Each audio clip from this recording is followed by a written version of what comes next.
La cifra de mexicanos sin documentos en Estados Unidos se ha desplomado en los últimos 15 años, según el Instituto de Política Migratoria. Policías estatales aseguraron a 203 migrantes en 10 municipios de Veracruz y detuvieron a 2 personas por tráfico de personas migrantes.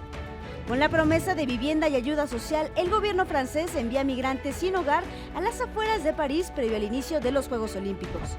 La patrulla fronteriza de Estados Unidos reportó el rescate de 54 personas migrantes que intentaban cruzar el río Bravo. Yo soy Emerson Segura y esto es TV Migrante Informa.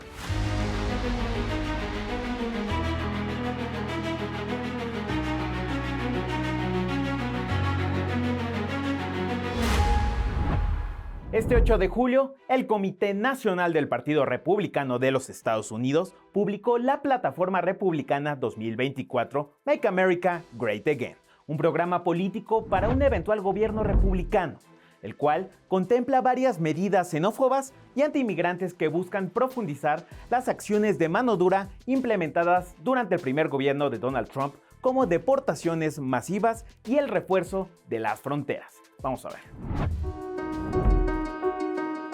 El pasado lunes 8 de julio, el Comité Nacional del Partido Republicano en Estados Unidos publicó su Plataforma Republicana 2024, Make America Great Again, un documento con 20 propuestas que serán llevadas a la Casa Blanca, la Cámara de Representantes y el Senado estadounidense en caso de que los republicanos ganen la presidencia y consigan la mayoría legislativa. El documento asegura que el futuro, identidad y forma de vida estadounidense están bajo amenaza debido a una serie de malas acciones ejecutadas por los políticos de las últimas décadas bajo la idea del globalismo, mismo que ha perdido la invasión de las fronteras y la propagación del crimen en las ciudades. Es decir, el tema migratorio fue central. El primer punto de la plataforma busca sellar la frontera y detener la invasión de migrantes. Y es que, de acuerdo con el Comité Nacional Republicano, si no tenemos una frontera, no tenemos un país. Así, para los republicanos es necesario completar el muro en la frontera sur que inició el expresidente Donald Trump. La segunda propuesta consiste en llevar a cabo la mayor operación de deportación en la historia de Estados Unidos. El documento enfatiza que se deben deportar los millones de migrantes ilegales que el presidente Joe Biden deliberadamente ha permitido entrar a Estados Unidos. Este ímpetu antiinmigrante se retoma en la 10ª iniciativa que busca detener la epidemia de delincuencia de migrantes, acabar con los cárteles de drogas extranjeros, derribar la violencia de las pandillas y encerrar a delincuentes violentos. El pensamiento conservador de la plataforma se fortalece en la propuesta 16, que señala el recorte de fondos federales para cualquier escuela que promueva la teoría racial crítica, la ideología radical de género y otros contenidos raciales, sexuales o políticos que ellos consideran inapropiados. La Plataforma Republicana 2024, Make America Great Again, será avalada en la Convención Nacional que se celebrará del 15 al 18 de julio en Milwaukee, Wisconsin, evento en el que los delegados también seleccionarán a los candidatos a la presidencia y a la vicepresidencia por ese partido, y donde es muy probable que se oficialice la candidatura de Donald Trump. Cabe señalar que las convenciones, tanto demócratas como republicanas, suelen realizarse en estados en disputa y en este caso, Wisconsin es una de las demarcaciones que determinará el resultado de las elecciones del próximo 5 de noviembre. En el 2020, Joe Biden ganó en esa entidad por menos de un punto y ahora las encuestas indican un empate entre él y Trump. Con información de Violeta Barrientos, TV Migrante Informa. El pasado 9 de julio, el Departamento de Estado de los Estados Unidos amplió su política de restricción de visas a ejecutivos de agencias de viajes y operadores turísticos que brindan servicios de viajes principalmente diseñados para migrantes irregulares en los Estados Unidos. Esto con base en la sección que restringe la emisión de visas a personas que facilitan la migración irregular hacia los Estados Unidos, buscando beneficiarse así de la explotación de migrantes vulnerables. De acuerdo con el comunicado, la medida busca eliminar las prácticas de explotación dentro y fuera del hemisferio occidental.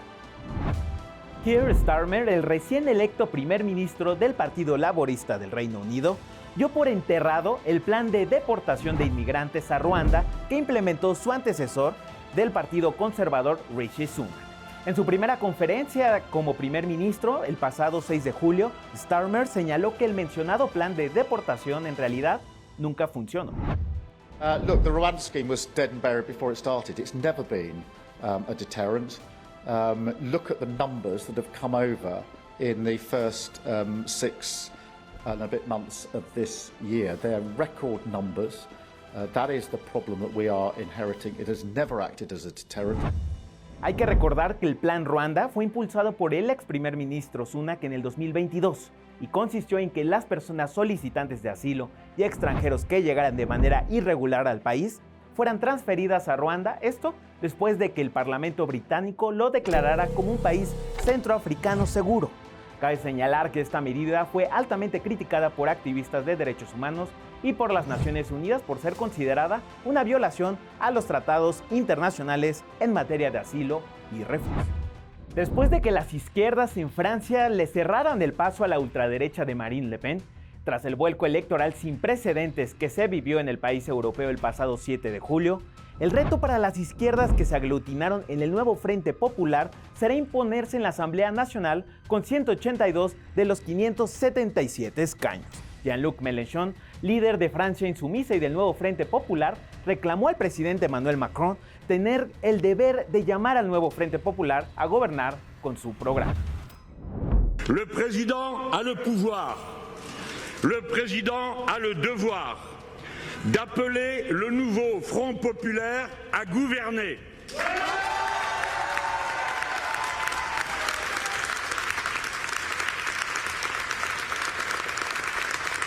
Celui-ci y est prêt. Le nouveau Front Populaire respectera le mandat que lui ont donné les votes pour ses candidats. La parole donnée sera tenue. Le nouveau Front Populaire appliquera son programme. Rien que son programme, mais tout son programme. Hay que destacar que el nuevo Frente Popular está integrado por el Partido Socialista, el Partido Ecologista, los Verdes, el Partido Comunista Francés y la ultraizquierda Francia Insumisa. En materia migratoria, el programa de este bloque busca regularizar a las personas migrantes, crear una agencia de salvamento marítimo y terrestre para los inmigrantes indocumentados y además pretende facilitar las solicitudes de visados. Además, proponen la creación de un estatuto para los refugiados climáticos, que les brindará cobertura médica universal, así como reformar el Pacto Europeo de Migración en favor de las personas migrantes. En seguimiento a las recientes medidas implementadas por el nuevo presidente de Panamá, José Raúl Mulino, para detener la migración por el Darién, ya se puede ver la instalación de alambres de púas en medio de la selva para canalizar a las personas migrantes hacia una sola ruta. Ante la medida, en su cuenta de X, antes Twitter, el expresidente de Colombia, Ernesto Samper Pizano, y también el expresidente de la Unión de Naciones Suramericanas, UNASUR, lamentó esta política a la que calificó como antihumana. Por su parte, en la misma red social, el presidente colombiano Gustavo Petro manifestó su rechazo ante las acciones en el Darién, la selva que también hace frontera con Colombia. Hay que recordar que desde su campaña electoral, el presidente conservador José Raúl Mulino manifestó sus intenciones de cerrar los cruces migrantes por el Darién. En entrevista para el periodista Andrés Oppenheimer del pasado 10 de junio, el presidente panameño señaló que la frontera sur de Estados Unidos no empieza en Texas. Acuérdense una cosa, la frontera de los Estados Unidos no es Texas. La frontera hoy de los Estados Unidos es Darién, en Panamá. Esa es una verdad que no podemos ocultar. Yo no sé si de Honduras o de Guatemala o de El Salvador arranca gente a caminar para Estados Unidos. El año pasado fueron más de 600.000 personas que pasaron por nuestro país y eso tiene que detener. Y nos vamos con más información. Tuve la oportunidad de platicar con Miriam González, vocera del Instituto para las Mujeres en la Migración, una organización de la sociedad civil que trabaja por el derecho de las mujeres migrantes y sus familias. Además, nos comparte cuál es el papel de su organización en el acompañamiento psicológico y jurídico. Me da mucho gusto recibir aquí en el estudio a Miriam González. Ella es vocera del Instituto para las Mujeres en la Migración, el IMUMI. ¿Qué tal, Miriam? Bienvenida aquí a TV Migrante Informa. Muchas gracias por invitarnos. Pues, Miriam, me gustaría preguntarte, a partir de tu experiencia y del trabajo que se hace desde el IMUMI, ¿Cuál es tu impresión sobre cómo ha evolucionado justamente la migración en las mujeres? ¿Han visto algún cambio en los últimos años? Creo que esencialmente lo que hemos visto es que hay una atención más hacia cómo migran las mujeres, ¿no? Dónde están, qué necesidades tienen, cuáles son sus retos, porque las mujeres han estado presentes. Nosotras siempre decimos, históricamente las mujeres han estado vinculadas a la migración, ellas quizá no migrando, pero sí su pareja, sus hijas o hijos, su papá o su mamá. Entonces ahí hay un vínculo histórico con la migración.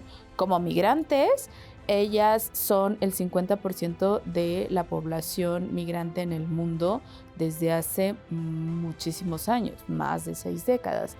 En México, las estadísticas nos dicen que 3 de cada 10 personas en los eventos de detención son mujeres, 4 de cada 10 solicitantes de asilo en México son mujeres. Entonces, su presencia ha estado permanentemente. ¿Qué ha cambiado en los últimos años? La atención que se le ha dado a cómo hacen ellas ese proceso de la migración y qué retos se enfrentan. ¿Qué ha cambiado también? Quizá lo que hemos visto es que cada vez más salen en unidades familiares y eso también implica retos diferentes. Y Miriam, por ejemplo, tú señalabas el tema de la atención, ¿no? Que tal vez ha ido cambiando. ¿Nos podrías contar un poco de qué manera el IMUMI ha venido acompañando, digamos que a las personas migrantes, no solo mujeres, pero un poco en general? ¿Cuál es la labor que han hecho justamente para que tengan más herramientas, tanto legales, psicológicas? ¿Nos podrías contar un poco de su trabajo?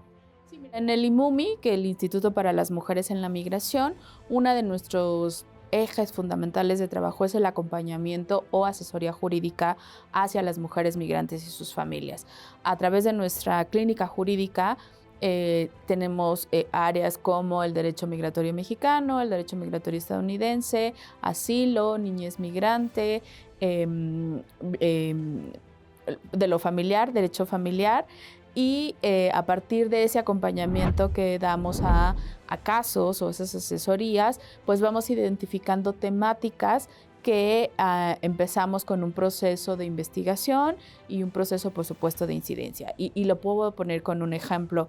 En 2013-14 empezamos a identificar que había, muchos de los casos que llegaban eran mujeres que no podían inscribir a sus hijas o hijos a la escuela porque no tenían un documento migratorio y se los pedían en la escuela, ¿no? O un documento de identidad, mexicano o documentación. Entonces empezamos a ver que eran cada vez más casos con esa y empezamos a identificar eso, empezamos un proceso de investigación en términos de cuánta niñez estaba inscrita como extranjera en ese momento, en ese ciclo escolar.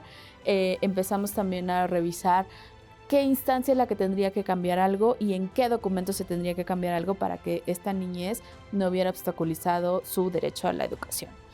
Empezamos ese proceso junto con otras organizaciones. En 2015 logramos que se modificaran las normas de educación escolar de la SEP, de la Secretaría de Educación Pública, y eso eventualmente se fue transformando, que en el 2017 hubo esta reforma a la Ley General de Educación, y básicamente lo que logramos es que la inscripción o continuidad escolar se permitiera a la niñez sin importar su nacionalidad, sin importar su estatus migratorio y sin importar la documentación que tuviera.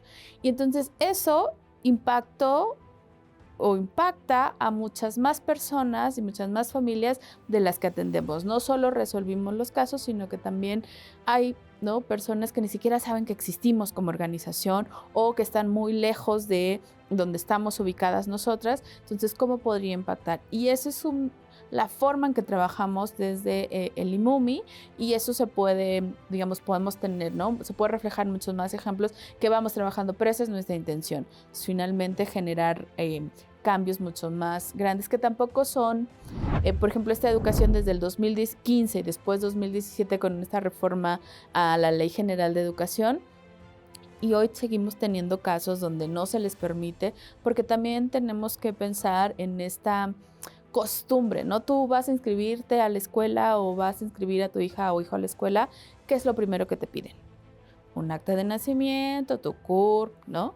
y también esa inercia pues está siendo no tan sencilla de romper. Entonces hoy seguimos teniendo casos, pero digamos ya hay algo que está avalando que eso no tendría que suceder así. Y por ejemplo, desde el IMUMI, ¿cuáles crees que sean los principales retos, aparte de ahora ya que nos señalabas el de la documentación, por ejemplo, el derecho a una identidad? ¿Qué otros desafíos tú ves para la integración justamente de personas migrantes y de sus familias, que ya que cada vez es mayor el número de personas que decide asentarse aquí en México? Mira, los retos son muchos, pero podemos hablar desde la documentación migratoria, cómo puedes facilitar la documentación migratoria, el caso de las mujeres solicitantes de asilo. Por ejemplo, una de las cosas que hemos visto desde el Instituto para las Mujeres en la Migración es que la violencia en razón de género es transversal a la experiencia migratoria de las mujeres. Y no es la única causa, pero es parte de la razón por las que las hace salir, pero también las acecha en el camino, la recibe en los países de destino, la recibe a su retorno a su país de origen. Y en este sentido, por ejemplo, las mujeres solicitantes de asilo, un reto es que se pueda revisar sus casos bajo esta mirada, ¿no? Bajo esta mirada de la violencia de género, porque además la ley lo permite. Entonces, un reto es que se puedan analizar y que se les pueda dar el reconocimiento de la condición de refugiadas por esta causal.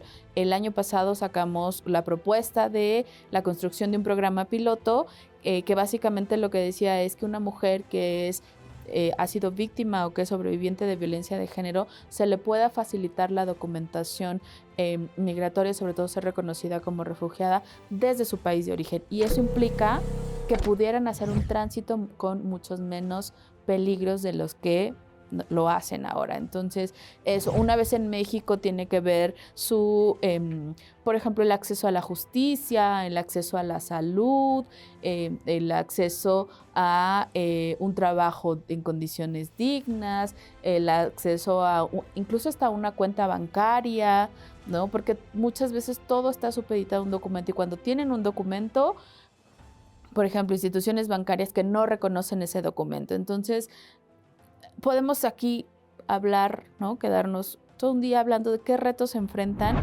y son muy, y vamos a ver desde retos muy en apariencia sencillos y hay otros retos mucho más complejos, pero tiene que ver con esta falta de programas o de políticas que ayuden a integrar de forma mucho más fácil a las mujeres y sus familias al país. Claro.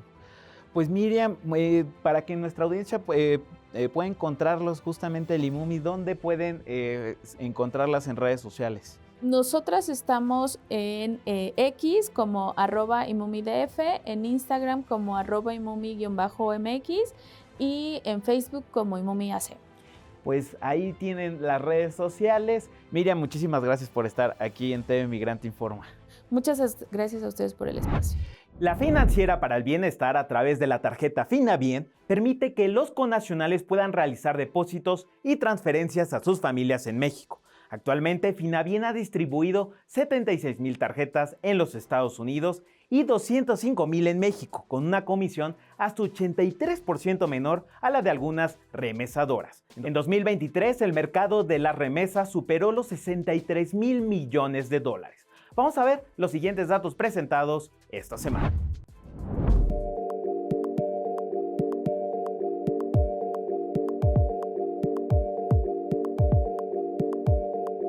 En septiembre de 2020, el gobierno de México se dio a la tarea de transformar Telecom Telégrafos en la Financiera para el Bienestar. Uno de sus objetivos fue potenciar las remesas internacionales e impulsar la inclusión financiera entre los sectores de la población relegados por la banca privada. La primera tarea se ha cumplido a cabalidad. México ha tenido récord en remesas. Solo en los primeros 5 meses de este año recibió 25,129 millones de dólares, lo que representa 474 millones más que en el mismo periodo de 2023, de acuerdo con el Banco de México. La tarjeta FinaBien México-Estados Unidos ha permitido que los connacionales puedan realizar depósitos y transferirlos a sus familias en nuestro país.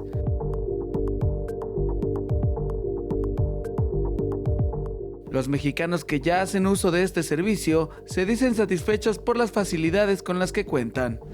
definitivamente el programa tiene un buen beneficio, va a resolver bastantes problemas que hoy en día pues estamos batallando por el hecho de no poder sacar una tarjeta de débito, una tarjeta bancaria. Va a ser muy útil y a mi familia también porque les envío dinero a México. Es una oportunidad muy buena para nosotros. Lo mejor del servicio es el costo por envío menor al de particulares, además de que se pueden realizar depósitos por mayores montos. La tarjeta disminuye significativamente el costo del envío de remesas, evita intermediarios y brinda garantía y rapidez. El costo por envío es mínimo comparado con otras alternativas, pues solo se paga $3.99 de comisión por enviar hasta $2,500. Hasta el momento se han activado más de 76,000 tarjetas en los Estados Unidos. Se han realizado más de 27,000 operaciones para un ingreso superior a los $10 millones desde el país vecino. Esta herramienta de Finabien está ganando terreno entre los mexicanos que radican en Estados Unidos para seguir viendo por el bienestar de sus familias. Nacho Cano, el exintegrante del grupo Mecano, está envuelto en una polémica por la supuesta contratación de migrantes de manera irregular para su actual producción musical, Malinche. Vamos a ver. Musical de Nacho Cano, Malinche. Mucha gente que está intentando hacer Jóvenes con un extraordinario talento. El profesor me dice, ¿puede usted venir aquí a declarar? Y digo, sí, yo voy allí. Ni me notifican por escrito ni me dicen nada. Y yo pensaba que yo iba a ir esta mañana a que me dijeran, oye, pues estamos investigando esto y queremos saber tu opinión o tal.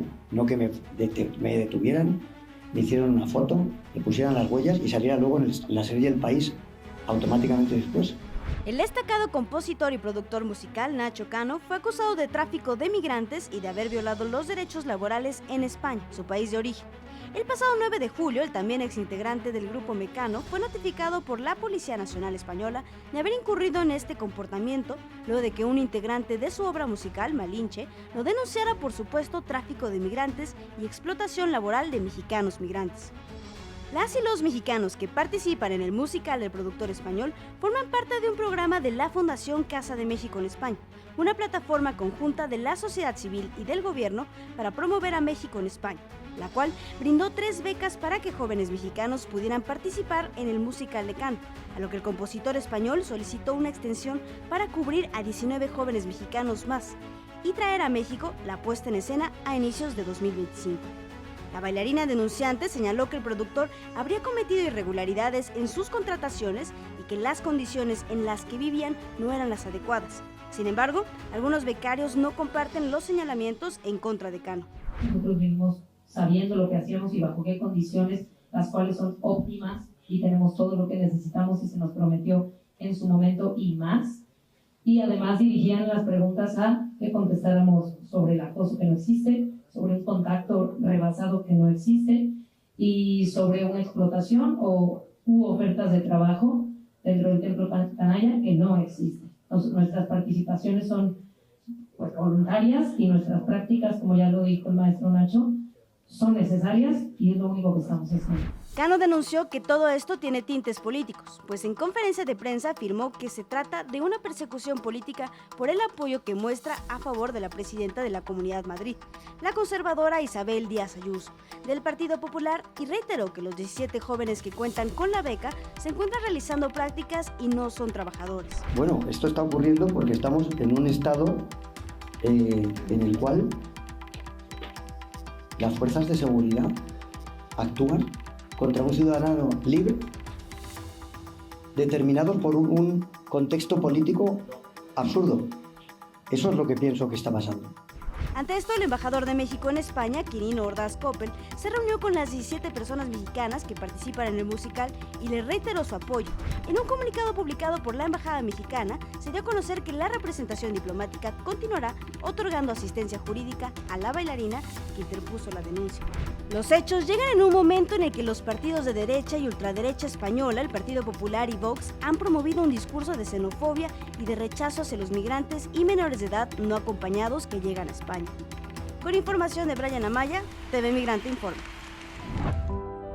Lamine Yamal se ha convertido no solo en el ícono de la selección española y una de las jóvenes promesas del fútbol a nivel mundial, sino también en un símbolo de la resistencia y el cambio en la lucha contra el racismo. Vamos a ver. Ahí viene Yamal. Atención, que le dan el tiro.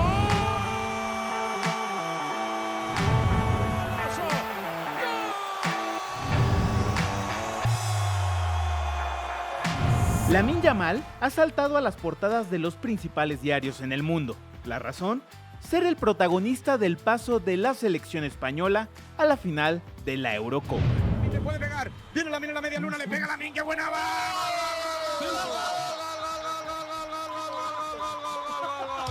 ¿Pero qué has hecho, Lamine? ¿Pero qué has hecho, chaval? ¡Gol!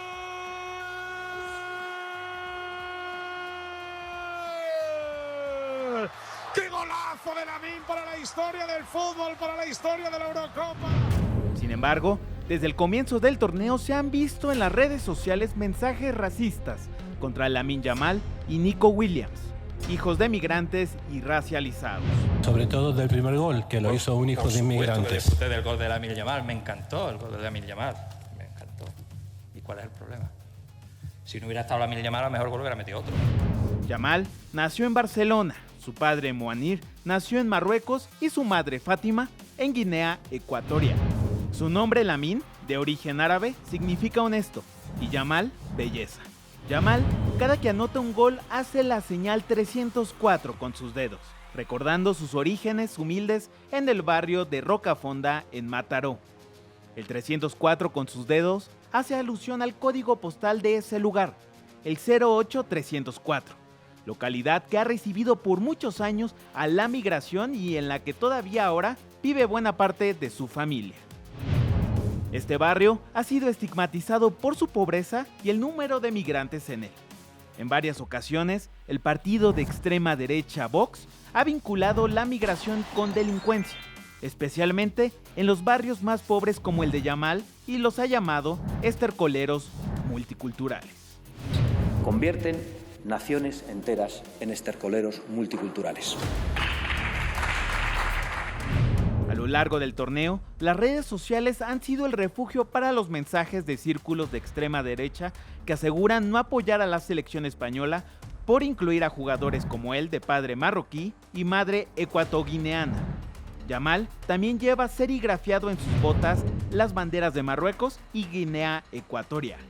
Yamal, si bien de padre migrantes, nació en España, pero en el pasado, la selección no ha dudado en nacionalizar jugadores para sumar su talento a la Furia Roja. Por ejemplo, Alfredo Di Stéfano, argentino de nacimiento, o los húngaros Ladislao Kubala y Ferenc Puskás, o el brasileño Donato, quien debutó con gol en un 3-0 frente a Dinamarca en 1994. Yamal se ha convertido en el goleador más joven de la historia de la Eurocopa, pero también ya representa una nueva generación de futbolistas que reflejan la diversidad y el multiculturalismo de la sociedad española actual. TV Migrante informa.